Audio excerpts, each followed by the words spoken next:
Si te has encontrado este vídeo, las casualidades no existen, porque podríamos tener tanta probabilidad de encontrarnos a diferentes personas, estar en diferentes circunstancias. ¿Cuántas personas han estado debajo de algo que de repente se ha derrumbado y justo en ese momento se movió y no le cayó nada? Y a otra persona que no tenía nada que ver y pasó por ahí y se le cayó una cosa. Si te ha llegado este vídeo es porque realmente tu alma estaba sincronizado o sincronizada para ver este vídeo. Hoy te voy a compartir, hay veces podemos pasar por una enfermedad, podemos pasar por alguna circunstancia que no podemos entender en ese momento, pero al final todo es para bien, todo nos deja un aprendizaje, todo nos deja alguna enseñanza. Una de las cosas que yo le agradezco mucho a Dios es que el aprendizaje de esa enfermedad que me dejó postrada en la cama, que me dio en su principio, era un dolor muy crónico, era un dolor que yo no me explicaba, ni los médicos se lo explicaban, me hacían muchas pruebas y no me encontraban en aquel momento nada, me tuvieron que hacer más pruebas, al cabo de un tiempo me descubrieron endometriosis y luego los dolores seguían avanzando y no se explicaban los médicos cómo me podía doler tanto las manos, cómo perdía la movilidad en las manos, cómo no podía caminar en aquel momento, me tenían que hacer infiltraciones que eran súper dolorosas. La verdad es algo que no se le desea a nadie porque de verdad ese proceso es muy doloroso, pero tuve que pasarlo para aprender algo, para evolucionar y quizás en algún momento uno hay veces cultiva inconscientemente las enfermedades y quizás en ese momento conscientemente yo no estaba cultivando esa enfermedad, incluso la fibromialgia, la fatiga crónica, especialmente la fibromialgia, no hay un caso específico por qué da. Hay gente que le da por algún golpe, hay gente que desafortunadamente después de violaciones, hay gente que después de una ruptura o algo, hay gente que no se sabe por qué da en sí en específico.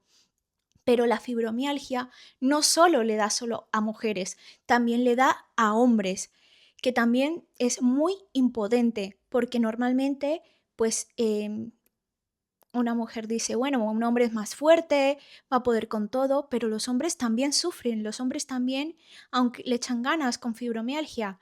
Y es que la fibromialgia es muy devastadora.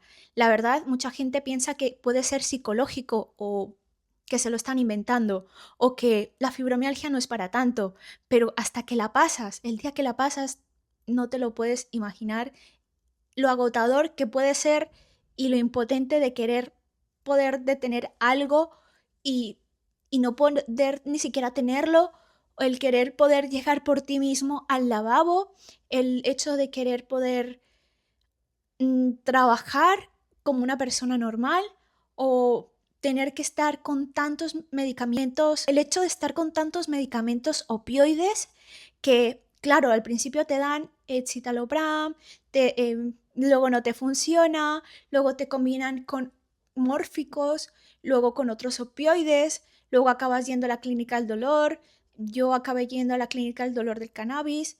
Era un panorama en el cual te iban dando más opioides e incluso estábamos mirando otros calmantes porque ya habían calmantes que ya no me funcionaban y llegaba a ser desesperante y yo no sabía de qué iba a parar de mí, cómo podía mejorar en aquel momento.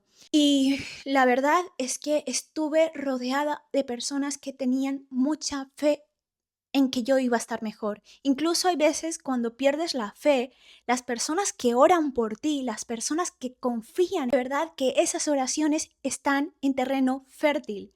Es maravilloso porque esas oraciones hoy en día le he dado tantas gracias a esas personas, a mis primos, a mis familiares de España, de Estados Unidos, de varias partes del mundo. Les he dado tantas gracias de que siempre he estado acompañada de sus oraciones, de todo su amor y que el amor sana, el amor de tus seres queridos, de esos buenos deseos eso sana, eso te da mucha fortaleza, eso te da mucha paz, eso te da más arranque de que ya comienzas a visualizar un poquito, aunque sea de lejos, aunque casi ni te lo creas, comienzas a ver un poco más ese futuro, esa nueva versión de ti, un poquito más sana.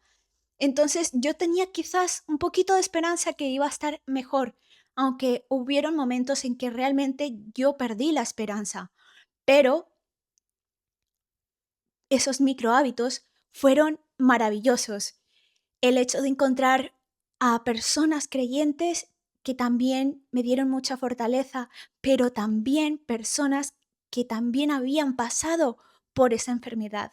No solo que tenían la enfermedad y seguían quejándose, y obviamente porque se pasa muy doloroso, pero hay un proceso en el cual las personas ya han dado pasos positivos. Esas personas son los que te pueden acompañar y decir, bueno, puedo entender que este día estás que no puedes casi ni abrir la mano y que estás con la mano agarrotada y que estás intentando vestirte y no te puedes vestir por ti mismo y que estás intentando quizás levantarte y, y no puedes. Es que esas personas van a entender completamente ese dolor, pero también han pasado por ahí. Entonces, lo bueno es que a mí me dieron consejos de micro hábitos, en plan, quizás hoy comienza por hacer ejercicios con las manos. Comienzas a abrir, a cerrar las manos, a moverte muy levemente, o mañana haces unos ejercicios súper suaves, luego comencé a hacer algo de cardio, luego comencé a hacer peso súper leve, comencé a levantar pesas súper leves de 1,5 kilos. Todos esos micro hábitos y esa constancia en los micro hábitos ha dado resultado a mejoría, pero no te voy a decir que siempre fue a mejoría. No, no, no. Tuve días muy malos en ese proceso y todavía ha habido días de que yo me he sentido que me venía un poco de fatiga y yo le intento decir a mi mente, eso no está, cancelo ese estado, aunque lo estoy pasando en ese momento. Yo lo cancelo y intento centrarme en que ya ese dolor ya no habita en mí. Y es la manera en cual yo comienzo a cancelar ese dolor, intento centrarme en esa versión que no siento ese dolor. Eso es como una fortaleza que yo le digo, y hay una frase que me da mucha fuerza, que es, todo lo puedo en Cristo que me fortalece. Es una frase que cuando yo he sentido tanto dolor, yo le he dicho, Dios mío, todo lo puedo en Cristo que me fortalece. Y es como que me sacan más fuerza, como que me viene una fuerza divina de Dios. Y es maravillosa. Quizás tú crees en Alá, en la madre naturaleza, pero esa fuerza, ese Dios te da toda esa fuerza. Cuando no tienes tus fuerzas, Él te las va a dar. En conclusión, lo que te digo es que no estás solo, no estás sola. Si has pasado por un proceso de fatiga crónica, fibromialgia, yo la he pasado y me estoy continuando fortaleciendo. Por eso, un micro hábito que yo lo estoy cogiendo a rajatabla es hacer ejercicio. Todos los días intento hacer ejercicio. Si un día me encuentro con el cuerpo más agarrotado, intento moverme ligeramente, pero la constancia es maravillosa. Así que te mando un fuerte abrazo, suscríbete, comparte este vídeo para más personas que les sea de gran ayuda.